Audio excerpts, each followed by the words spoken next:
அந்த கீழே 2 கூற்றுகள் கொடுக்கப்பட்டுள்ளது. முதல் கூற்று என்ன கொடுத்திருக்காங்கன்னா, குழந்தை எதை தெரிந்து கொள்கின்றதோ அதற்கும் உதவியோடு எதை தெரிந்து கொள்ள முடியுமோ அதற்கும் இடைப்பட்ட பகுதிதான் புதிய அறிவை உருவாக்குவதற்கான இடமாகும் அப்படின்னு கொடுத்திருக்காங்க. 2வது கூற்று வந்து புதிய அறிவு உருவாவதற்கான இடம் என்பது திறன்கள், மனப்பான்மை, சிந்தனை முறை ஆகிய அறிவு தொடர்பான அனைத்தையும் உள்ளடக்கியதாகும் கொடுத்திருக்காங்க.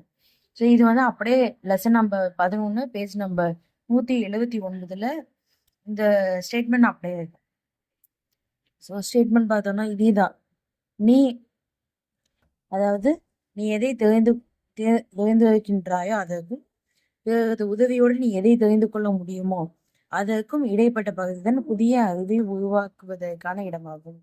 ஸோ ஆன்சர் வந்து முதல் கூற்றும் 2வது கூற்றும் சரியானது. ஆப்ஷன் ஏ 2 கூற்றுகளும் சரி. அதே இங்கிலீஷ்லயும் அதே தான். ஸ்டேட்மெண்ட் 1 என்ன கொடுத்துட்டாங்க அப்படின்னு பார்த்தோம்னா, the difference between what a child can do on his own and can be accomplished with some assistance in called as a zone of Rosmal development. So இதில் வந்து இங்கிலீஷில் இருக்கிறதையும் நம்ம பார்த்துக்க வேண்டியது இம்பார்ட்டன்ட். இதையும் சப்போஸ் கொஸ்டினில் கேட்டாலும் கேட்பாங்க. ஸ்டேட்மெண்ட் 2 வந்து அப்படிதான். Zone of Rosmal development encompasses those abilities, attitudes and patterns of thinking with assistance. So answer வந்து option A. Both statement 1 and statement 2 are correct. Thank you.